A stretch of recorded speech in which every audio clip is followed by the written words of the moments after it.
बिस्मिल्लाहिर्रहमानिर्रहीम। Today our topic is composition of blood, that is red blood cell. हमने start किया हुआ था। हम इससे पहले रेड ब्लड सेल की सारी एनाटॉमी और हम उसकी स्ट्रक्चर्स को देख चुके हैं, उसके फंक्शंस को डिस्कस कर चुके हैं कि रेड ब्लड सेल किस तरह से इंपॉर्टेंट है हमारी फिजियोलॉजिकल लाइफ में। आज हम कुछ इंपॉर्टेंट एस्पेक्ट्स देख रहे हैं और फिर हम disorder of the red blood sales पे जाएंगे और साथ हम क्लिनिकल टर्मिनोलॉजीज कुछ देखेंगे, कुछ क्लिनिकल टेस्ट देखेंगे, कुछ स्टडी करेंगे जो कि हमारे पास जो है मोस्ट इंपॉर्टेंट होते हैं, जो कि हेमाटोलॉजी लैब के अंदर भी और हमारे पास रोजमर्रा जिंदगी में भी हम उनकी बारे में अवेयरनेस होनी चाहिए। सो सबसे पहले हमें कुछ चीजें जो टर्मिनोलॉजी है उनको पता होनी चाहिए। जो फर्स्ट टर्मिनोलॉजी है that is erythrocyte sedimentation rate. What is erythrocyte sedimentation rate? ठीक है, तो रेड ब्लड सेल्स क्या है, उनकी एक इंपॉर्टेंट प्रॉपर्टी है, ठीक है, जिसको हम रोलेक्स बोलते हैं, ठीक है। और इसमें क्या होते हैं कि red blood sales pile on one another हो जाते हैं, ठीक है, एक दूसरे के ऊपर हमारे पास पाइलिंग कर जाते हैं, हमारे पास बैठ जाते हैं, ठीक है। और इस फॉर्मेशन को हम क्या बोलते हैं? रोलेक्स फॉर्मेशन, ठीक है। अब क्या है, piled red blood cells are heavier than the individual ones. अब क्या होगा कि जब आपके पास बहुत सारे सेल्स जो हैं हमारे पास पाइल्ड अप होंगे। पाइल्ड अप किस तरह से होते हैं कि जिस तरह हम बहुत सारे कॉइन्स एक दूसरे के ऊपर रख देते हैं, तो इस पूरी फॉर्मेशन को हम क्या कहते हैं? पाइल्ड अप बोलते हैं, ठीक है, फॉर्मेशन, ठीक है। अब क्या है कि हमारे पास जब रेड ब्लड सेल्स जो हैं वो पाइल्ड अप हो जाएंगे तो वो नॉर्मल इंडिविजुअल वंस से क्या हो जाते हैं? हेवियर हो जाते हैं, क्योंकि इनमें नंबर ऑफ जो हमारे पास इंडिविजुअल्स होते हैं वो ज्यादा होते हैं, ठीक है। अब इसमें एक और हमारे पास जो टर्मिनोलॉजी है कि हमारे पास the rate at which the red blood cell fall is known as ESR, that is erythrocyte sedimentation rate. कि कितनी स्पीड से, किस रेट से हमारे पास रेड ब्लड सेल क्या है हमारे पास फॉल डाउन हो रहे हैं और वो हमारे पास हमारे पास पाइलिंग कर रहे हैं एक दूसरे के ऊपर। So this rate is known as erythrocyte sedimentation rate और ईएसआर। ये नॉर्मली हमारे पास हेमाटोलॉजी लैब में बहुत ही इंपॉर्टेंट टर्मिनोलॉजी होती है कि हमारे पास erythrocyte mean red blood cell का ईएसआर फाइंड किया जाए कि वो किस रेट से हमारे पास फॉल कर रहे हैं। और इससे हमारे पास क्या एक इंपॉर्टेंट चीज पता चलती है, इसका हमारे पास उसका रेट जो होता है उससे एक इंपॉर्टेंट चीज ये पता चलती है कि हमारे पास इस रेड ब्लड सेल के अंदर कितना अमाउंट ऑफ हीमोग्लोबिन मौजूद है। क्यों? क्योंकि जितना ज्यादा हमारे पास हीमोग्लोबिन उसके अंदर मौजूद होगा उतना ज्यादा हमारे पास उस रेड ब्लड सेल का क्या होना चाहिए? ईएसआर होना चाहिए, कि मीन उतना ज्यादा जल्दी उसका हमारे पास क्या है? पाइलिंग होनी चाहिए। क्योंकि जितना हैवी चीज होती है, आपको नॉर्मल भी कंडीशन का पता है, जो चीज ज्यादा हैवी होगी वो जल्दी से सेटल डाउन कर जाएगी। तो इससे हमें पता आइडिया होता है कि जिसका हमारे पास नॉर्मल ईएसआर से कम होगा तो वहां पे हमारे पास हीमोग्लोबिन की कमी है, नॉर्मल ईएसआर से ज्यादा होगा तो ओवर हीमोग्लोबिन, ज्यादा हीमोग्लोबिन है, जिसमें हमारे पास हमने लास्ट टाइम जो वेरिएशन इन साइज और शेप की बात पड़ी थी, तो वो हमारे पास फिर उसकी आइडेंटिफिकेशन में हेल्प मिल रही होती है। तो नॉर्मल वेरिएंस जो है हमारे पास जो फाइंड की जाती है वो दो तरह से फाइंड की जाती हैं। पहली जो हमारे पास फाइंड की जाती है विंट्रॉप्स मेथड्स के थ्रू हमारे पास की जाती है, और दूसरी हमारे पास वेस्ट ग्रीन मेथड के हमारे पास थ्रू फाइंड की जाती है। दोनों डिफरेंट मेथड्स हैं हमारे पास जो कि हेमाटोलॉजी लैब में हम जो है नॉर्मली यूज करते हैं for the determination of ESR, ठीक है। अगर हम विंट्रॉप मेथड की बात करते हैं तो मेल के अंदर 0 to 9 मिलीमीटर पर आर तक आपके पास ईएसआर आता है, कि मीन इतनी स्पीड से या इस रेट से वो हमारे पास उनकी क्या होती है? सेडिमेंटेशन होती है। अगर के हमारे पास इसमें नॉर्मल चीज देखी जाती है कि एक किविट्स होती हैं डिफरेंट, अभी हम उनको स्टडी करेंगे, उनके अंदर ब्लड डाल दिया जाता है तो आपको शुरू में पता है कि आपका ब्लड जो है वो हमारे पास होमोजीनियस मिक्सचर की तरह होता है, ठीक है।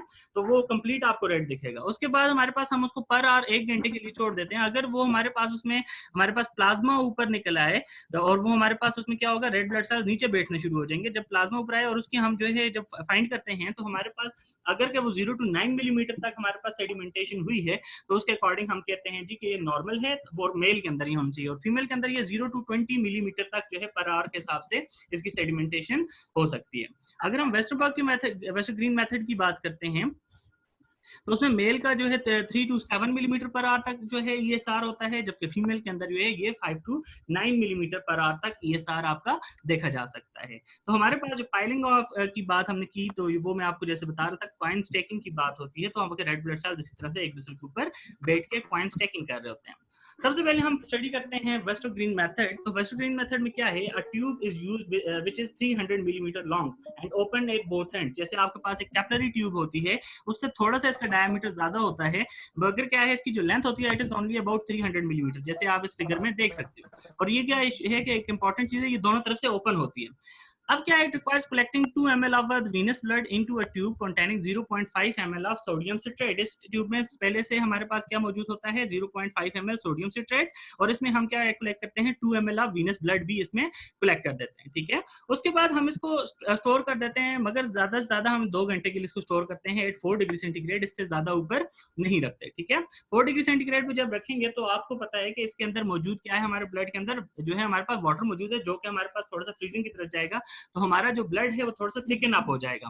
The blood is drawn into the tube to the 200 millimetre mark. अब क्या है कि हमारे पास जो पहली ट्यूब थी, हमने पहले क्या लिया जी, एक जो है हमारे पास नॉर्मल ट्यूब ली है, जिसको अपन ड्रॉप ट्यूब भी आप बोल सकते हो। उसके अंदर हमने क्या डाला, 0.5 ml हमने क्या डाल दिया उसके अंदर, सोडियम सिट्रेट डाल दिया। फिर हमने 2 ml उसके अंदर क्या डाल दिया, आपका वीनस ब्लड डाल दिया, और उसको हमने स्टोर कर दिया है आपके 4 डिग्री सेंटीग्रेड पे, ठीक है, for 2 hours eight room temperature पे हम रखेंगे। तो हमारे पास जो है उसको 6 आवर्स रखेंगे हम 4 डिग्री सेंटीग्रेड पे, और अगर रूम टेम्परेचर पे उसको रखेंगे तो 2 आवर्स तक रखेंगे। उसके बाद हमने उसमें से ब्लड ड्रॉ कर देना है इस ट्यूब के अंदर, ठीक है। और इस ट्यूब के अंदर हमने इसको कितना फिल करना है, अप टू 200 मिलीमीटर तक। टोटल ये ट्यूब की लेंथ कितनी है, 300 मिलीमीटर है, ये याद रखना है आपने। तो सिर्फ 200 मिलीमीटर तक जब हम उसको फिल करेंगे, the tube is placed in a rack in a sticky vertical position for 1 hour. अब क्या होगा कि उसको एक स्टिकी पोजीशन में हमने क्या करना है ना, वर्टिकल पोजीशन 90 डिग्री के एंगल पे हमने उसको क्या रख देना है, at room temperature for 1 hour रखना है। और उसके बाद हम देखेंगे कि हमारे पास इसमें ESR मीन सेडिमेंटेशन रेट कितना आया है, उसकी हम मेजरमेंट करेंगे। और वेस्टनबर्ग मेथड के अकॉर्डिंग मैं आपको बता चुका हूँ कि हमारे पास जो ESR आएगा, अगर ये 0 to 9 मिलीमीटर पर आर हो सकता है मेल में, और फीमेल में 0 to 20 मिलीमीटर तक आपके पास सेडिमेंटेशन इसकी आ सकती है। जो विंट्रॉप मेथड होता है, इट इज अनदर मेथड। इसमें हम क्या करते हैं, सिमिलरली करते हैं, उसी तरह से प्रोसेस करते हैं, मगर क्या है इसमें जो ट्यूब होती है वो डिफरेंट होती है। बाकी वही मेथड होगा कि सोडियम सिट्रेट 0.5 ml डालेंगे, और बाकी उसी तरह से हम साइड ट्रीटमेंट करके लाएंगे। और उसके बाद हमने जो ब्लड ड्रॉ करना होता है, वो हम इसमें क्या है, थोड़ी सी ट्यूब जो होती है वो हमारे पास क्या है, स्मॉलर इन डायमीटर होती है, उसका डायमीटर थोड़ा कम होता है, ठीक है। और ये सिर्फ और सिर्फ कितनी होती है, 100 मिलीमीटर का हमारे पास इसकी लेंथ होती है। अब इसके अंदर एक इंपॉर्टेंट चीज साथ में हम ऐड करते हैं, that is EDTA anticoagulant blood, EDTA anticoagulant agent.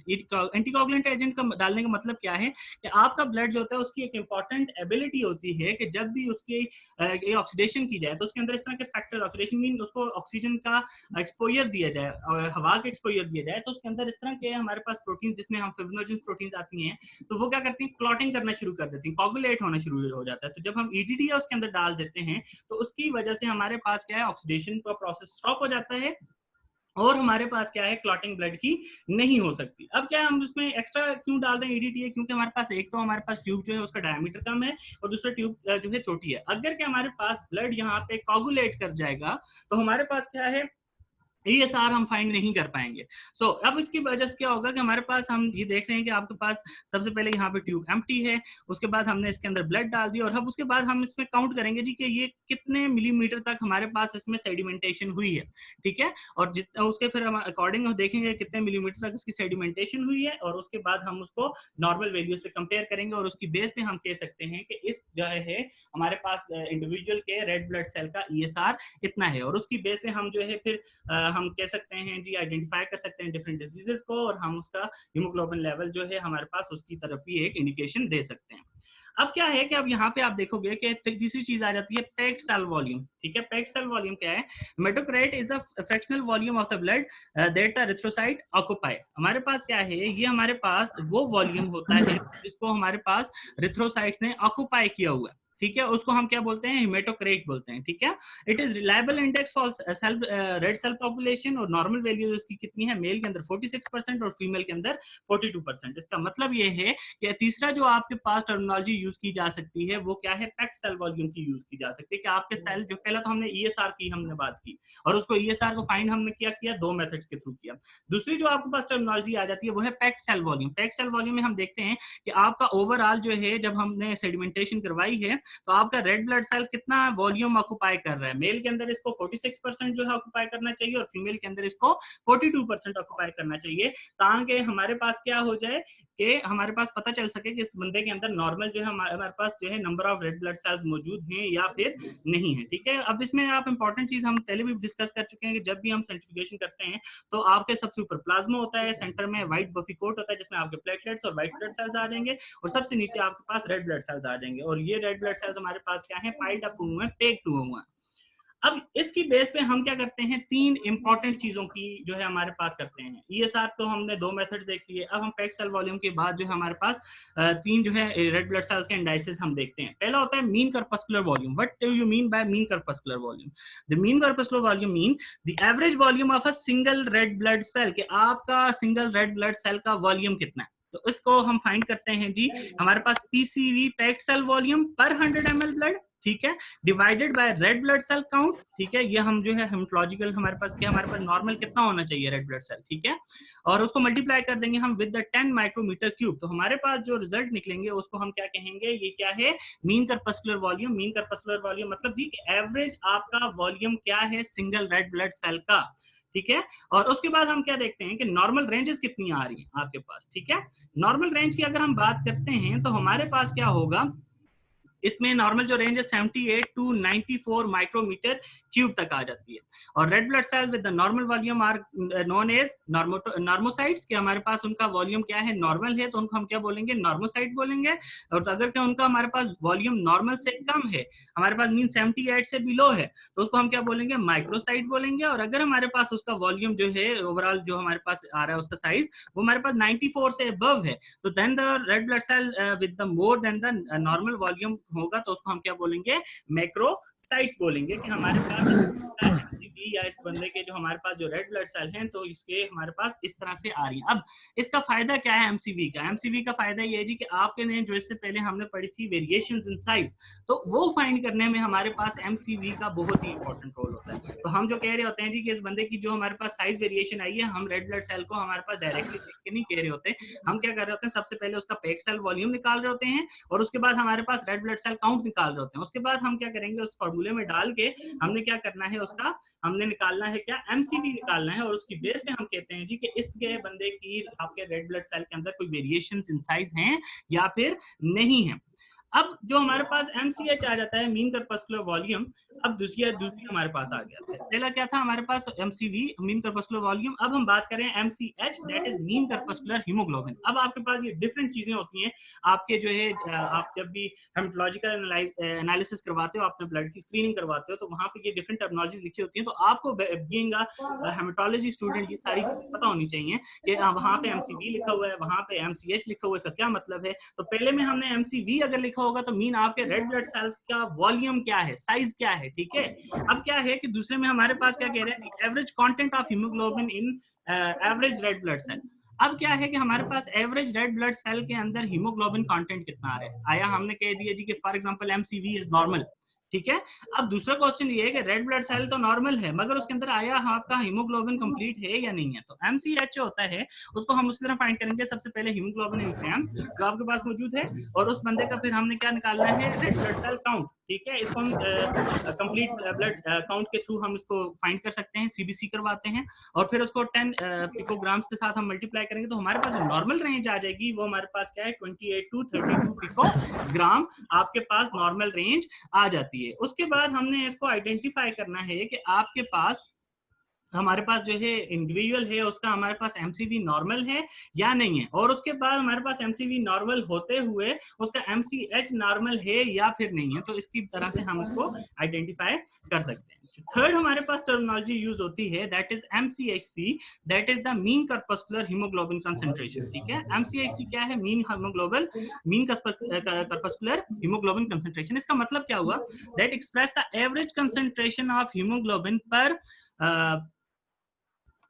Unit volume of red blood cell, ठीक है। कि हमारे पास आपकी concentration of haemoglobin per volume per unit volume of red blood cell क्या मौजूद है, ठीक है।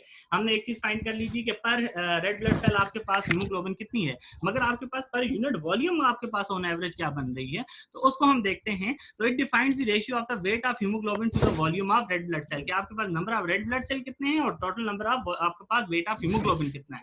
तो MCHC आपका जो है उस तरह से haemoglobin gram plus packed cell volume पर 100 ml ऑफ ब्लड और मल्टीप्लाई 100 100 करेंगे तो इसकी नॉर्मल रेंज आपके पास आ जाती है 33 to 38 ग्राम्स पर 100 ml of red blood sales. तो ये आपके पास कुछ क्लिनिकल हमारे पास जो है टर्मिनोलॉजीज थी, क्लिनिकल टेस्ट होते हैं जिनकी मदद से हम जो है ये कुछ जो है हमारे पास जो है स्टडी करते हैं about the red blood cell के, उसका साइज किस तरह से है, उसके अंदर हमारे पास जो है वेरिएशंस होंगी हैं। उसके बाद हम उसको डिस्कस कर सकते हैं, स्टडी कर सकते हैं उसके अंदर हीमोग्लोबिन कंसंट्रेशन कितनी है, उसका पर वॉल्यूम हीमोग्लोबिन कंसंट्रेशन कितनी है। तो ये सारे हमारे पास नॉर्मल हमारे पास हेमेटोलॉजिकल टेस्ट होते हैं। उसके बाद अगर हम बात करते हैं तो various number of disorders of red blood sales भी होते हैं जो इनकी मदद से हम आइडेंटिफाई कर सकते हैं। सबसे पहली चीज क्या है, एनीमिया। जब भी हमारे पास हीमोग्लोबिन कंसंट्रेशन कम होगी तो हमें उससे पहली चीज पहला आइडिया मिल जाता है कि इस बंदे को क्या हुआ है, एनीमिया हुआ है। अब वो एनीमिया दो तरह का हो सकता है, पहली मॉर्फोलॉजिकल क्लासिफिकेशन है, दूसरा इटियोलॉजिकल क्लासिफिकेशन। और उसके बाद पॉलीसाइथेमिया आ जाता है, पॉलीसाइथेमिया वेरा आ जाता है, रिलेटिव पॉलीसाइथेमिया आ जाता है और सेकेंडरी पॉलीसाइथेमिया इसमें आ जाता है। तो एनीमिया स्टार्ट करते हैं क्योंकि हम पहले भी इसको स्टडी कर चुके हैं। So anaemia is defined as haemoglobin concentration in blood below the lower limit of the normal range for the age and sex of the individual. आपके पास क्या है, हीमोग्लोबिन कंसंट्रेशन क्या है, आपके पास नॉर्मल रेंज से कम है। अब आपने पढ़ा हुआ है जी कि आपने हीमोग्लोबिन कंसंट्रेशन कैसे फाइंड करनी है। आपने जो है पहले दो मेथड जो हमारे पास ESR के थ्रू तो हीमोग्लोबिन फाइंड नहीं कर सकते, मगर क्या उससे एक आइडिया आपको मिल जाएगा जी कि आपके पास सेडिमेंटेशन रेट क्या है, जिससे आपको हमारे पास आइडिया है कि हाँ जी हमारे पास सेडिमेंटेशन रेट में हमारे पास कमी आ रही है कुछ, तो हमारे पास हो सकता है कि आपका रेड ब्लड सेल का ओवरऑल जो हमारे पास जो है वेट जो है वो कम हुआ है। और वेट किस वजह से कम हो सकता है, आपके हीमोग्लोबिन की वजह से। तो आप डायरेक्टली चले जाते हो जी हमारे पास MCV करवा देते हो, MCH करवा देते हो, तो हमारे पास उसकी वजह से हमारे पास क्या पता चल जाएगा कि हमारे पास आपके रेड ब्लड सेल के अंदर मौजूद जो हमारे पास हीमोग्लोबिन है उसकी कंसंट्रेशन कितनी है और उसकी रेंजेस क्या आ रही हैं।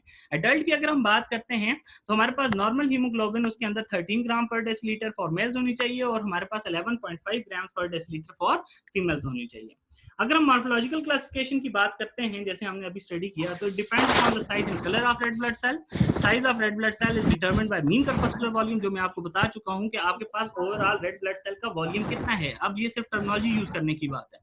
और हमारे पास colour is determined by mean corpuscular haemoglobin, कि हमारे पास कंसंट्रेशन कि हमारे पास कलर तभी आएगा कि हमारे पास जितना ज्यादा आपके पास हीमोग्लोबिन होगा, क्योंकि हमें एक important character of the haemoglobin का पता है कि आपके पास हीमोग्लोबिन क्या करता है, पिगमेंटेशन करता है। By this method the anaemia is classified into 4 types. कि हम 2 टेस्ट यूज कर सकते हैं, MCV MCH तो हम करेंगे कि पर रेड ब्लड सेल के अंदर कितना हीमोग्लोबिन है, मगर ओवरऑल हमारे पास जो वॉल्यूम की बात है तो हम उसके लिए करते हैं MCHC करते हैं, और उस वजह से हमें पता चल जाता है कि आपको एनीमिया है या नहीं। और एनीमिया आपके पास हो सकता है 4 तरह का। सबसे पहले नॉर्मोसिटिक है, नॉर्मोक्रोमिक आ जाता है, जिसमें हमारे पास क्या है, नॉर्मोसिटिक का आपको पता है कि रेड ब्लड सेल का वॉल्यूम नॉर्मल है। ये हमारे पास क्या था, हमने MCV में हमने ये चीज डिस्कस की थी कि नॉर्मोसिटिक नॉर्मोक्रोमिक का मतलब क्या है जी, एक तो उसका साइज भी नॉर्मल है, और नॉर्मोक्रोमिक का मतलब क्या है, उसके अंदर हमारे पास क्या है, आपके पास हीमोग्लोबिन हमारे पास जो है वो नॉर्मल है, ठीक है। मगर क्या है कि आप में इसके अंदर जो देखते हैं कि ये नॉर्मल होता है, इसमें रेड ब्लड सेल का MCV भी नॉर्मल होता है, रेड ब्लड सेल का MCHC भी नॉर्मल होता है। नॉर्मोसिटिक हाइपोक्रोमिक आ गया। नॉर्मोसिटिक मतलब उसका साइज नॉर्मल है, मगर हाइपोक्रोमिक का मतलब क्या है कि उसके अंदर मौजूद जो आपकी हीमोग्लोबिन है वो हाइपोमीन कम। तो आपके पास आपका size of red blood cell तो नॉर्मल होगा, मगर आपके पास हीमोग्लोबिन उसके अंदर MCHC क्या आएगा, हमेशा कम आएगा। थर्ड जो आपके पास आ जाती है मैक्रोसिटिक हाइपोक्रोमिक। मैक्रोसिटिक मीन आप साइज उसका बड़ा होगा रेड ब्लड सेल का, ठीक है। और हमारे पास हाइपोक्रोमिक का मतलब क्या है, उसके अंदर हीमोग्लोबिन कंसंट्रेशन कम है। माइक्रोसिटिक हाइपोक्रोमिक का मतलब क्या हुआ जी, कि हमारे पास साइज उसका छोटा है, और हाइपोक्रोमिक का मतलब क्या है, रेड ब्लड सेल के अंदर हीमोग्लोबिन कम है। अब यहाँ पे हमने एक टर्मिनोलॉजी बिल्कुल भी यूज नहीं की, हाइपरक्रोमिक। हाइपरक्रोमिक हमने क्यों नहीं यूज की, कि हमारे पास हम एनीमिया को डिफाइन ही इस बेस पे कर रहे हैं कि हमारे पास उसके अंदर क्या है, हीमोग्लोबिन कंसंट्रेशन कम है। तो अगर हम हाइपर की यहाँ पे बात करेंगे तो वहां पे हमारे पास क्या आएगा, वो फिर एनीमिया नहीं रहेगा, वो हमारे पास different pathological condition, physiological condition आ जाएगी, ठीक है। अब हम इटियोलॉजिकल क्लासिफिकेशन की अगर हम बात करते हैं तो हमारे पास on the basis of aetiology anaemia is divided into 4 types. Haemorrhagic anaemia है, हेमोलिटिक एनीमिया है, न्यूट्रिशन डेफिशिएंसी एनीमिया है, एप्लास्टिक एनीमिया है, anaemia of the chronic diseases. तो हम इन सारों को वन बाय वन डिस्कस करते हैं। आयरन डेफिशिएंसी एनीमिया क्या आ जाता है, आयरन डेफिशिएंसी एनीमिया वो होता है कि is the most common type of anaemia, ठीक है। और उसकी वजह क्या है कि आपको हमने क्या कहा था जी कि आपके पास ग्लोबिन चेन्स आपके पास किससे जुड़ी होती हैं जी, सेंटर में आपके पास क्या होता है, आयरन होता है, उसके इसके साथ ये 4 ग्लोबिन चेन्स मौजूद होती है। हीम इसके अंदर सेंट्रल पोजीशन में होगा। अगर हीम ही नहीं होगा, आयरन ही नहीं होगा, तो आपके पास ग्लोबिन कभी भी बाइंड नहीं हो सकता और आपके पास हीमोग्लोबिन की फॉर्मेशन नहीं हो सकती। सो अगर आपके पास आयरन की डेफिशिएंसी है, इनएडिक्वेट अवेलेबिलिटी ऑफ आयरन है, तो हीमोग्लोबिन सिंथेसिस कभी नहीं हो सकती और इस वजह से आपको जो एनीमिया होगा उसको हम क्या बोलेंगे, हमारे पास आयरन डेफिशिएंसी एनीमिया होगा। और इस केस में हमारे पास क्या होते हैं, आपके रेड ब्लड सेल क्या होंगे, माइक्रोसिटिक होंगे। माइक्रोसिटिक क्या होगा, मीन साइज में वो कम होंगे, छोटे होंगे, उसकी वजह से आपके अंदर सफिशिएंट अमाउंट ऑफ हीमोग्लोबिन मौजूद नहीं है। और हाइपोक्रोमिक होंगे। हाइपोक्रोमिक का मतलब क्या हुआ कि उनके अंदर कम अमाउंट ऑफ हीमोग्लोबिन मौजूद है। और इसकी कॉजेस क्या हैं, आपके पास लॉस ऑफ ब्लड अगर आपको हो जाए, आपके पास आयरन डेफिशिएंसी हो जाती है, ठीक है, पहला हमारे पास। दूसरा decrease in take of iron. तीसरा आपके पास poor absorption of iron from the intestine. और चौथा आपके पास आ जाता है increase demand of iron in conditions like growth and pregnancy. तो इस वजह से आपको आयरन डेफिशिएंसी एनीमिया हो सकता है। दूसरा आपके पास फीचर्स क्या हैं आपके, कि ब्रिटल नेल्स हो जाते हैं आपके पास, स्पून शेप नेल्स होना शुरू हो जाते हैं, बिटर हेयर्स आ जाते हैं आपके पास, एट्रोपी ऑफ पेप्लियन टंग आ जाता है, मीन आपकी टंग जो है उसके अंदर जो क्रॉसेस आ जाते हैं वो टूट टूट के शिकार होती है। और डिस्पेगिया आ जाता है, डिफिकल्टी इन स्वॉल्विंग, आपको स्वॉल्विंग के अंदर जो है थोड़ी डिफिकल्टी हो रही होती है। और इसकी डायग्नोसिस हम किस तरह कर सकते हैं, वही के हीमोग्लोबिन लेवल को हम फाइंड करेंगे by using MCV and MCH and MCHC. All are reduced, क्योंकि हमारे पास हमने क्या कहा, हीमोग्लोबिन कम होगा तो आपके पास ओवरऑल जो वॉल्यूम कम हो जाएगा, so MCV will be decrease. MCH क्योंकि हीमोग्लोबिन कम है तो एमसीएच और एमसीआईसी दोनों ही डिक्रीज होंगे। आपका इंडिविजुअल रेड ब्लड सेल के अंदर भी हीमोग्लोबिन कम होगा और आपके पास ओवरऑल वॉल्यूम के कंपैरिजन में भी आपके पास हीमोग्लोबिन कम हो जाएगा। और इसकी मैनेजमेंट किस तरह से हो सकती है, कि आप आयरन सप्लीमेंट्स लें, ठीक है, और इसमें ओरल फेरस फ्यूमरेट दिया जाता है या ferrous sulphate 300 milligram 3 to 4 times a day for a period of 6 months तक आपको दी जाती हैं, ताकि आपके पास डेफिशिएंसीज की कंप्लीट जो है ओवरकम हो सके। और हमारे पास पेरेंटल रूट क्या है, single dose of iron sorbitol 1.5 milligram per kg body weight daily के हिसाब से। पेरेंटल रूट क्या है जी, कि अगर आपके पास जो है फीमेल है और उसको ड्यूरिंग प्रेगनेंसी अगर ये इस तरह का इशू आ गया, तो उस केस में हमारे पास इसको पेरेंटल रूट बोलते हैं, जिसमें हमारे पास क्या है कि उसमें मदर को ये दी जाती हैं मेडिकेशंस, और उसमें हमारे पास जो है नॉर्मल कंसंट्रेशन 300 मिलीग्राम से ज्यादा जो हमारे पास ओवरऑल पर बॉडी केजी के हिसाब से हमारे पास बॉडी वेट के हिसाब से दी जाती है, ताकि हमारे पास जो हमारे पास फीटस है उसकी भी जो हमारे पास जो है रेड ब्लड सेल की डेफिशिएंसी है वो पूरी की जा सके। नेक्स्ट जो आपके पास जो रेड ब्लड सेल की डिजीज आ जाती है, that is sickle cell anaemia. Sickle cell anaemia was first discussed by Herrick in 1910, ठीक है। और हमारे पास क्या है, सीवियर जेनेटिक डिसऑर्डर है, इसमें हमारे पास कोई ओवरऑल इशू नहीं होता, और सिर्फ इसमें क्या है, ये जेनेटिक डिसऑर्डर है और हीमोग्लोबिन सेंसेस इसमें प्रॉपर नहीं हो रही होती, और ये ऑटोसोमल डोमिनेंट डिजीज है। और जो हमारे पास इसमें कहा जाता है कि एबनॉर्मल हीमोग्लोबिन है which under low oxygen tension results in sickling of the cell. जब भी आपके पास ऑक्सीजन की कमी होगी तो आपका रेड ब्लड सेल, क्योंकि उसके अंदर हीमोग्लोबिन नॉर्मल नहीं होता और वो हीमोग्लोबिन कम भी होता है, तो इस वजह से क्या हो जाता है, रेड ब्लड सेल किस शेप में चले जाते हैं, सिकल शेप में चले जाते हैं। In this alpha chains are normal and beta chains are abnormal. कि हमारे पास एक चीज आपने याद रखनी है कि यहाँ पे जो म्यूटेशन होती है बेसिकली, क्योंकि जेनेटिक डिसऑर्डर है, तो वो बीटा चेन के अंदर हुई होती है, ठीक है, जहां पे हमारे पास एक ग्लूटामेट कन्वर्ट हो जाता है वेलिन के अंदर, और हमारे पास सिर्फ और सिर्फ क्योंकि म्यूटेशन बीटा चेन के अंदर है, तो अल्फा चेन हमेशा नॉर्मल होगी और बीटा चेन क्या होती है, एबनॉर्मल होती है। और इसकी डायग्नोसिस इस तरह से की जाती है कि हमेशा क्या होगा कि आपके पास जो है सबसे पहले हमारे पास उसको पेरेंटल एजुकेशन की जाएगी, पेनिसिलिन प्रोफिलेक्सिस, उसको हमारे पास immunisation and utilisation of parental testing की जाएगी, क्योंकि जेनेटिक डिसऑर्डर है तो इसको हम थ्रू मेडिकेशन डायरेक्टली ट्रीट नहीं कर सकते, ठीक है। और हमारे पास इसमें जो टेस्ट किया जाता है, HbS सॉल्युबिलिटी टेस्ट किया जाता है, जो कि हमारे पास 5 मिनट के लिए फॉर स्क्रीनिंग की जाती है इसकी फॉर अडल्ट हीमोग्लोबिनोपैथीज। और हमारे पास parental testing by DNA analysis की जाती है, ठीक है, from the amniotic fluid 14 to 16 week के दरमियान हमारे पास की जाती है, ताकि हमारे पास अल्टरेशंस और म्यूटेशंस आपकी फाइंड की जा सकें। जो क्लिनिकल फीचर्स अगर इसमें देखे जाएं आपके, तो period of latency interrupted by the period of acute crisis, के हमारे पास अकॉर्डिंग टू द क्राइसिस हमारे पास जो होगा आपके पास, ठीक है, जो क्लिनिकल फीचर्स होंगे। इन्वेसिव इन्फेक्शंस आपको हो सकते हैं, एक्यूट चेस्ट सिंड्रोम आपको हो सकता है, स्ट्रोक्स आपको हो सकते हैं, मीन आपको ब्रेन का इशू हो सकता है, सीवियर एनीमिया आपको हो सकता है, क्रॉनिक लेग अल्सर्स हो सकते हैं, हेमेट्यूरिया हो सकता है, और एसेप्टिक ऑस्टोनिक्रोसिस हो सकता है, ठीक है। और इसकी ऑरल मैनिफेस्टेशन क्या है, मीन के आपको जो हमारे पास माउथ के अंदर किस तरह के इश्यूज देखे जा सकते हैं, तो हमारे पास इंक्रीज ओवरजेट एंड ओवर बाइट आ सकती है, कि आपको जो है ज्यादा बाइटिंग करनी पड़ती है। कैल्सिफाइड हमारे पास कैनाल्स आ जाते हैं, कि आपके जो टूथ होते हैं वो उनके अंदर कैल्सिफिकेशन ज्यादा हो जाती है। और हमारे पास oral mucous and delay eruption of the teeth, कि आपके पास दांतों का जो है देर से गिरना हो सकता है, और हमारे पास बहुत से अदर इश्यूज भी आ जाते हैं जो कि हमारे पास फर्दर हम डिस्कस कर सकते हैं। अच्छा, अब क्या है कि एक और इम्पॉर्टेंट जो हमारे पास जो एस्पेक्ट आ जाता है रेड ब्लड सेल के हिसाब से, वो है हमारे पास मेगलोब्लास्टिक प्रीनिशियस एनीमिया उसको कहा जाता है, एंड विटामिन B12 कोबैलामीन एनीमिया, दो तरह के आपके पास आ जाते हैं, प्रीनिशियस एंड कोबैलामीन हमारे पास एनीमिया। अब इस केस में क्या है कि आपके पास बेसिकली आपको न्यूट्रिएंट्स की डेफिशिएंसी हुई होती है, अगर due to deficiency of vitamin B12 and folic acid are both. Simple आपको आयरन डेफिशिएंसी होगी तो आयरन डेफिशिएंसी नहीं है, मगर आपके पास दो हैं, आपके पास विटामिन बी और फोलिक एसिड दोनों की जब डेफिशिएंसी होगी तो उस केस में आपको प्रीनिशियस एनीमिया हो सकता है। अगर सिर्फ आपको विटामिन B12 की होगी then it will be a cobalamin anaemia हो सकता है, और विटामिन B12 एनीमिया को कह सकते हैं, ठीक है।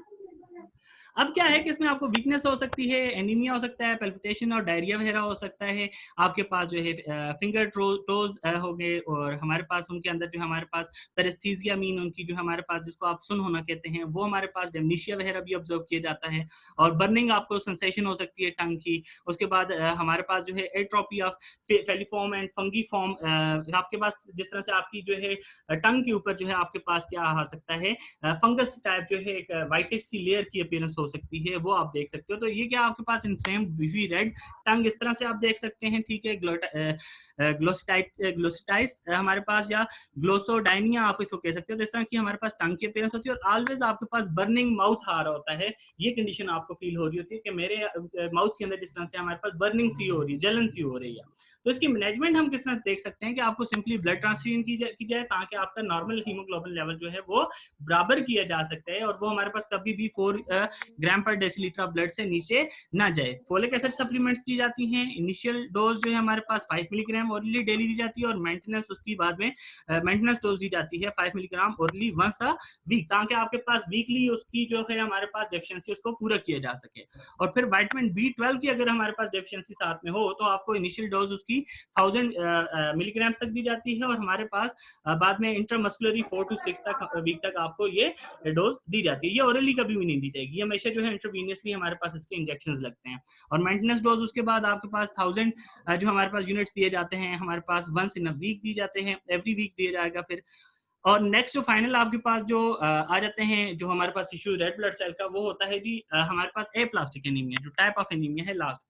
अब क्या है, the rare disorder associated with bone marrow separation, आपके पास बोन मैरो का इशू यहाँ पे आ जाता है। और हमें एक चीज आपको याद रखनी है कि आपके पास सिर्फ रेड बोन मैरो जो है वो आपके पास किस में इन्वॉल्व है, आपके ब्लड सिंथेसिस में इन्वॉल्व है, ठीक है। और इसमें क्या है, ocular failure to the haematopoietic precursor cells in the bone marrow to produce adequate number of all blood cell types. इसमें क्या होगा कि आपने पढ़ा था कि हेमाटोपोइटिक स्टेम सेल्स होते हैं, ठीक है, HPCs होते हैं, जो कि हमारे पास all type of blood cells को प्रोड्यूस करते हैं। तो उनके अंदर क्या आ जाता है, हमारे पास कोई भी इशू हो जाता है और उनके अंदर फेलियर आ जाता है जिसमें वो किसी भी टाइप का रेड ब्लड सेल्स आपके पास नहीं बना सकते हैं। This is commonly seen in the young adults. और एरिथ्रोसाइटिस में डेफिशिएंसी आपके पास जब भी होगी तो आपको हेडेक होगा, पेल स्किन हो जाती है और ब्रीथलेसनेस आ जाती है। थ्रोम्बोसाइट्स आपके पास डेफिशिएंसी होगी तो ब्रूजिंग आ जाएगी एंड ब्लीडिंग। आपको मीन कि आपके पास जो है क्लॉटिंग फैक्टर्स कम हो जाएंगे, तो आपके पास क्या है, सिंपली इशू आ जाएगा किसका, आपके पास जो है क्लॉटिंग वगैरह नहीं होगी। और उसके बाद अगर हम बात करते हैं ल्यूकोसाइट डेफिशिएंसी की,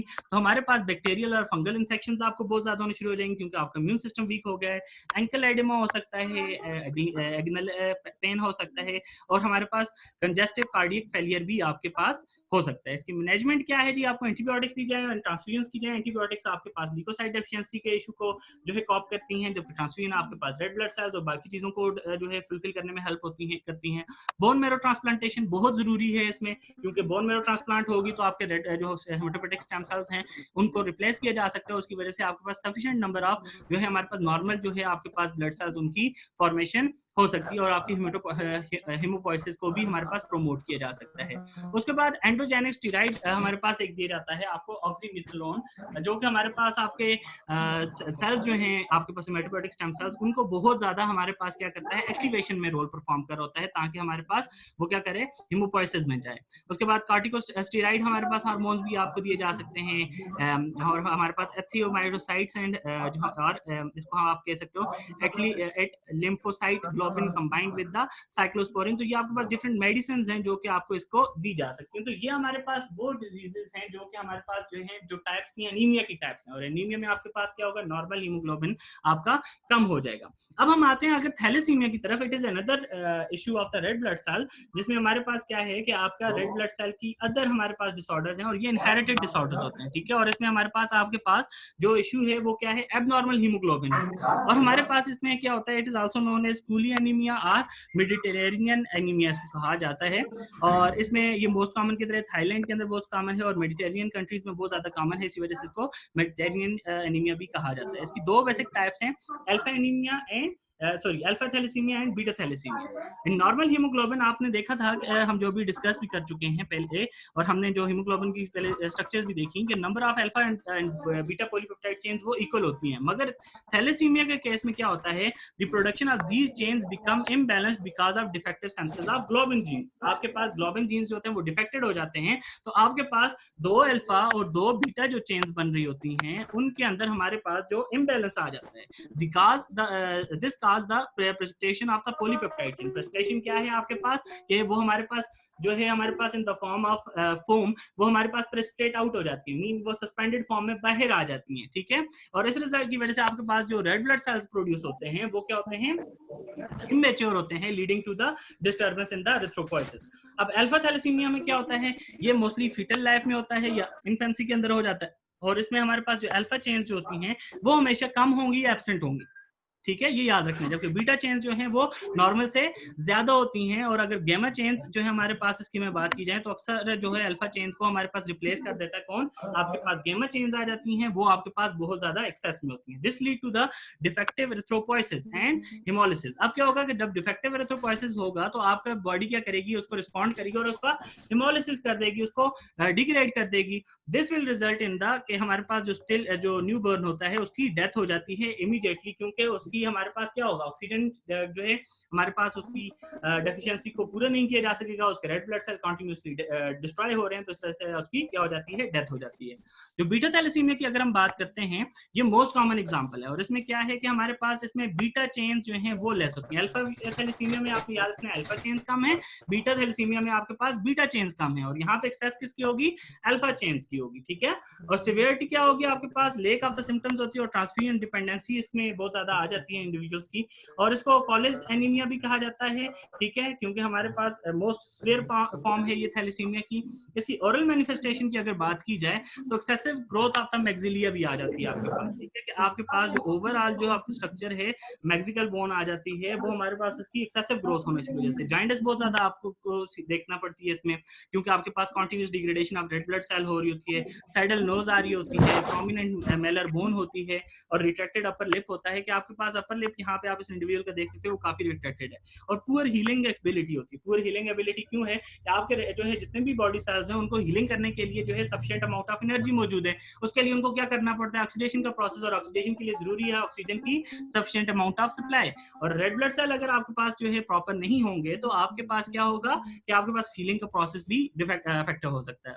स्पेसिंग बिटवीन टीथ आ जाती है, और डिस्कलरेशन ऑफ डेंटन भी आपके पास देखी जाती है। और जनरल मैनेजमेंट इसमें अगर देखी जाए तो ब्लड ट्रांसफ्यूजन तो मस्ट है इसमें, जबकि इंटरचिलेटिंग एजेंट्स जो है इसमें बहुत ज्यादा दिए जाते हैं, फेरोक्समीन इसमें दिया जाता है, फॉलिक एसिड सप्लीमेंट्स दिए जाते हैं, और स्प्लीनेक्टोमी की जाती है इन द सीवियर केसेस। स्प्लीनेक्टोमी क्या है, जिसमें जी आपके पास स्प्लीन का रिमूवल कर दिया जाता है, ठीक है।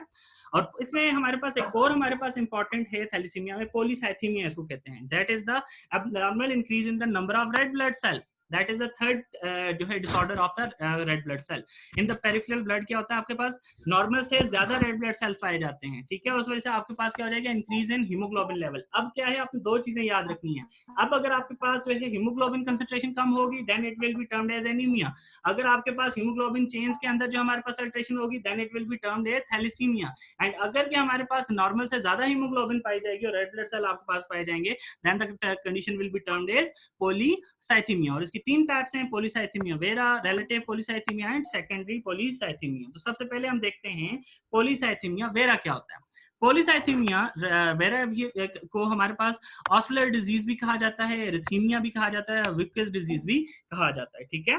अनकंट्रोल्ड प्रोलिफरेशन होती है इसमें, मीन कि आपके पास जो है रेड ब्लड सेल्स उनकी जो है हमारे पास हेमटोपोइएटिक स्टेम सेल्स है उनके ज्यादा हमारे पास सेंसेस होने शुरू हो जाती है, मीन आपके पास हेमोपोइसिस बहुत ज्यादा होना शुरू हो जाती है, ठीक है। और क्लिनिकल फीचर्स में आप देखें अगर तो मेल प्री डायलेक्शन हमारे पास मिडिल एज में आ जाती है, स्किन अपीयर जो है वो फ्लैश्ड मीन लटक जाती है, आपके पास रेडनेस रेड बहुत ज्यादा आ जाती है, स्प्लीन जो है वो फ्लैपेबल मीन आपके पास जो स्प्लीन होती है उसमें सोजिश का आना शुरू हो जाता है, वो सूज जाती है थोड़ी सी, क्योंकि आपके पास जो रेड ब्लड सेल्स होते हैं उनके अंदर डिग्रेडेशन जितनी भी है वो स्प्लीन के अंदर ही हो रही होती है, क्योंकि वहां पे आपके मैक्रोफेजेस मौजूद हैं जो कि इसकी डिग्रेडेशन में इन्वॉल्व है, हम प्रीवियस लेक्चर में ये डिस्कस कर चुके हैं। अब टिप ऑफ फिंगर्स की अगर हम बात करें, साइनोटिक अपीयरेंस होती है, आप यहाँ पे देख सकते हो, ठीक है। उसके बाद हमारे पास रिथ्रोमेलिगिया हमारे पास आता है, burning sensation of erythema and warmth in the hand and feet, आपके पास है, आपके पास आपकी हथेलियां जलना शुरू हो जाती हैं, ठीक है। डिजीनेस आपको बहुत ज्यादा होती है। ओरल मैनिफेस्टेशन की अगर बात करें तो आपके पास क्या है, purplish reddish discolouration of the mucosa आता है, आपके पास म्यूकोसा जो है उसकी जो है रेड कलरिंग होना शुरू हो जाती है। स्वॉलन ब्लीडिंग गिंगवा, आपके पास जो आपके पास जाज होते हैं और गम्स होते हैं उनकी बहुत ज्यादा हमारे पास जो है वो सूज जाते हैं और ब्लीड करना शुरू कर देते हैं, ठीक है। और पेटिचिया हमारे पास, जिसमें हमारे पास जो है आपके टेढ़े मेढ़े आपके दांतों का की अपीयरेंस आना शुरू हो जाती है। इसकी मैनेजमेंट की अगर हम बात करते हैं तो हमारे पास जो है वेनिसेक्शन आ जाती है, जिसमें आपको 500 to 600 ml of the blood जो है हमारे पास जो है पीरियडिकली लगाया जाता है, और it is also known as phlebotomy, ठीक है। और रेडियो एक्टिव फास्फोरस को 3 हमारे पास इसकी अर्ली ट्रीटमेंट की जाती है, और एस्प्रिन आपको दी जाती है ताकि आपके थ्रोम्बिक इवेंट्स को कम से कम किया जाए, ताकि आपके ब्लड क्लॉटिंग ज्यादा रेड ब्लड सेल्स की वजह से ना हो जाए। अगर हम कंक्लूजन की तरफ आते हैं तो red blood cells plays an important role in our health by carrying fresh oxygen through the blood body, ठीक है। हीमोग्लोबिन जो है हमारे पास वो रेड ब्लड सेल के अंदर मौजूद है जो कि ऑक्सीजन लेके जाती है, और हमारे पास most people do not think that the red blood cell unless they have a disease, तो वो उनको पता ही नहीं चलता जब तक उनको डिजीज इस बारे में नहीं होती। और प्रॉब्लम्स जो हैं रेड ब्लड सेल के साथ वो हमारे पास जब भी होंगी तो वो आपके पास फौरी तौर पे आपको इलनेस काज करेंगी, और उसका मेजर रीजन जो है मोस्ट कॉमनली देखा जाता है वो आयरन या विटामिन्स की डेफिशिएंसी होती है डाइट के अंदर, और समटाइम्स आपके पास ये इनहेरिटेड भी हो सकता है। और एनीमिया की अगर हम बात करते हैं तो वो हम डिस्कस कर चुके हैं, जिसमें रेड ब्लड सेल आपके पास कम है, और इसके साइन एंड सिम्टम्स कैन भी माइनर भी हो सकते हैं और आपके पास क्रॉनिक भी हो सकते हैं। और हमारे पास उसके बाद हम देखते हैं कि हमारे पास जो डेंटल केयर जो है वो हमेशा जो है आपके पास ओरल मैनिफेस्टेशन हम देख रहे हैं, तो उसमें आपके पास पेशेंट की क्वालिटी ऑफ लाइफ को वो हमारे पास इंक्रीज करने में बहुत ही ज्यादा इसका इंपॉर्टेंट रोल होता है।